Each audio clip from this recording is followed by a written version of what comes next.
True resolution. Tama si Kagawad Tonton. So, isa-isahin po natin saan tayo mag-uumpisa. Resolution, individual. Resolution, pagbubuo ng people's organization. Ano yung organisasyon? Din yung mga nagsipag-aral, nagsipagsanay, na may karaman ang kailangan natin i-funding. Yung pag-umpisa natin, resolution, tatlong klaseng resolution, people's organization, o creating of cooperative, na kung saan may mga taong nag-establish, tayo po yun. Tayo po mga pang-division, kasama yung mga nagsipagsanay.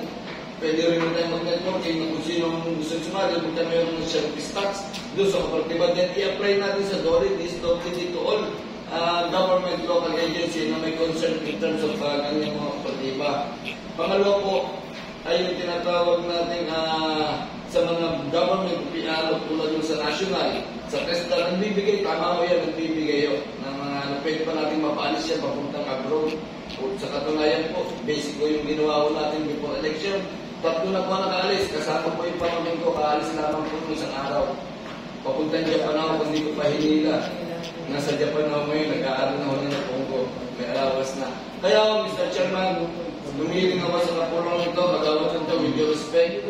Buuin natin ang mga resolution, 3 resolution na may magkakaibang mukha o titulo nang sa gayon po ay mag-umpisahan ito bago pumasok ang taong 2023. Meron na tayong may susulong. Kung pwede tayo punta ng Congress, pwede tayo punta ng Senado. Kung bagay, Mr. Chairman, sa kapulong ito, ako po yung walang tutol, ako po yung sumisunda, ating pagtutukan. Maraming salamat po.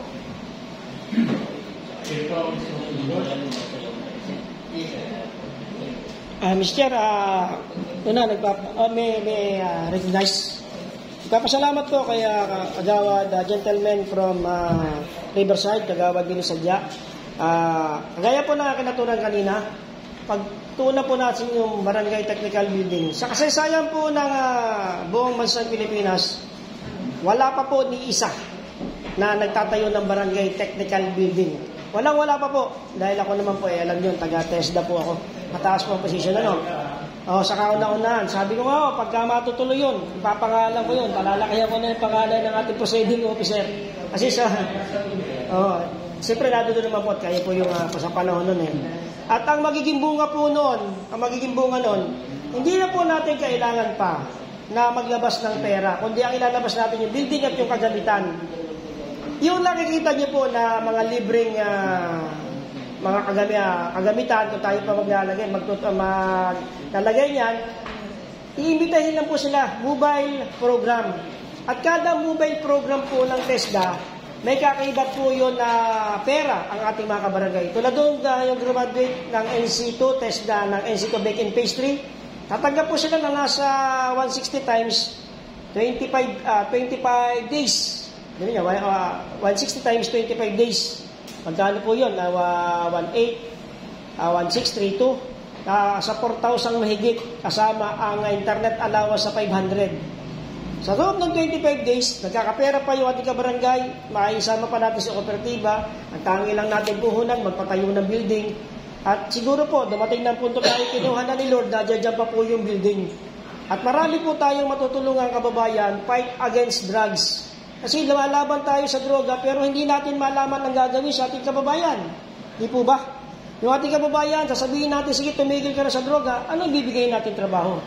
Pwede po natin silang dalhin dito, makipag-ugnayan po tayo sa DFA, sa DOLE, yung lahat ng gagraduate po, pwede natin pag-abroadin, tama po si Kagawad Nilo. Kung magtutulong-tulong tayo sa tansya ko po sa loob ng 10 taon, magkakaroon tayo ng kapital, siguro dyan, mga 3 hanggang 4 na milyon sa building, pati mga gamit. Pero ang ROI po naman nun, o return of investment, ay doble-doble, hindi lang 20 doble. Dahil yung ating mga kababayan, magbibigyan po natin trabaho. Yun lang sa paglilinaw ng privilege speech ito, nawa po ay matingnan natin kung tayo may chairman na ng kooperatiba. At kung meron na tayong, nalimutan ko lang yung isang word ng pagiging namumuno doon sa pagtingin po ba ng ito, barangay investment plan. Kasi investment po yan eh. Ano po? Opo. Yun lang po, presiding officer.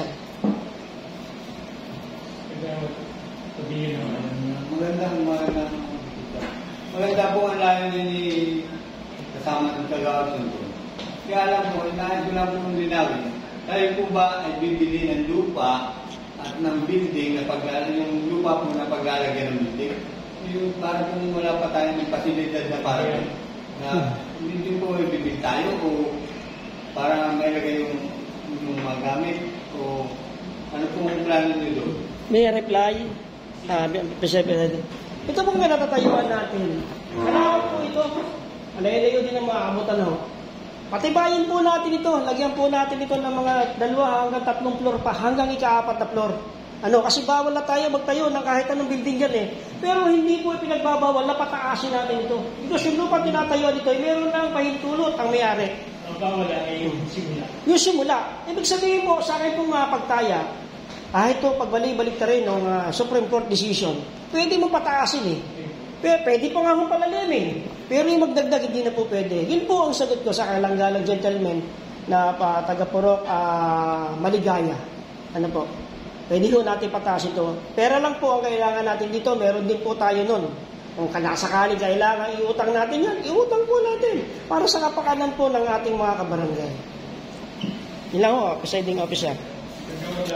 Meron lang po isang lumahit kay Kagawad Dunton. Siguro maganda ay magkaroon ng paghahanda ng project proposal para mas malinaw yung latag na mungkahi tungkol sa proyekto yan. Kaya ginagawa din na meron silang ginagawa na project proposal na naroon yung mga detalye na dapat iyan na gagawin. May reply, Mr. Chair?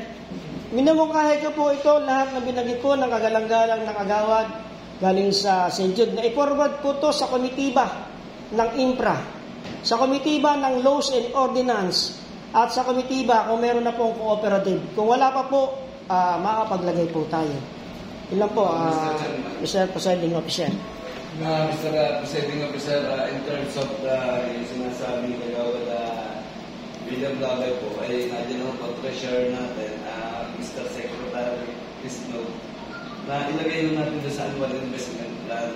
Tapos doon sa AIP natin at sa APP natin, ano ba yung ating annual procurement plan. Kasi kung wala ko tayong project design, wala ko tayong project proposal, wala ko tayong linya, ang tawag ko doon, linya of agenda para doon sa annual budget for this coming 2023. So, Mr. Presiding Officer, ito my police barangay official, particular sa our proponent, Kagawad Rogelio Capit Chavez Jr. for Pamantasan, na just to make AIP plan and APP plan or project design na sinasabi niyo po, just to inform the committee on infra, ways and means, laws and ordinance, etc.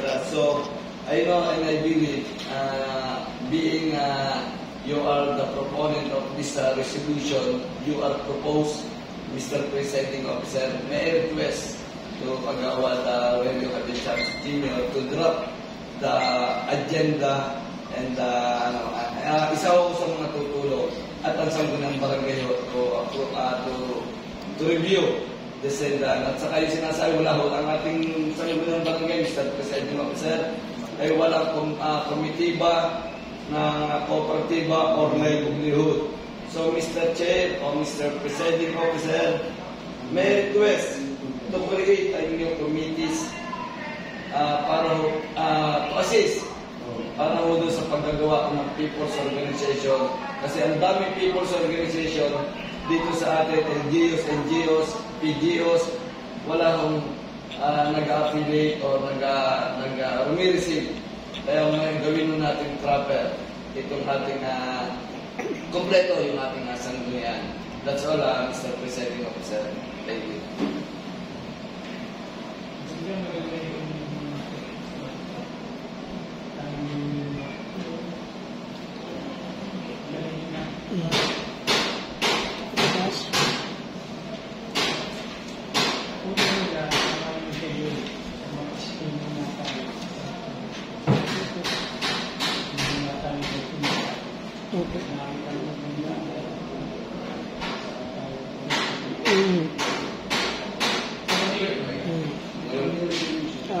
Mr. Chair, karagdagan pa po lingid po sa ating kalaman, itong, ang halimbawa ko itong Kalmar Transport Cooperative. Yan po nung nagsisimula pa lamang, binigyan po yan ng city, wag ko nang bagitin yung administrasyon, yung city na lang binigyan sila ng seed money na 50,000. Tinatawag din sila sa Sangguniang Panlalawigan, binigyan din sila ng 50,000, noon pa po yun, 2004.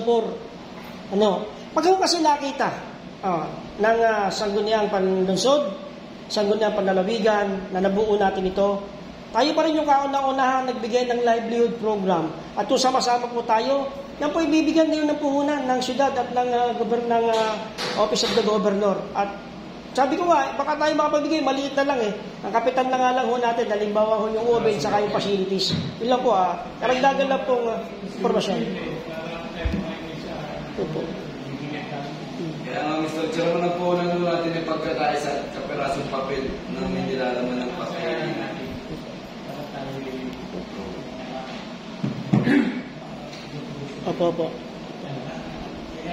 Opo.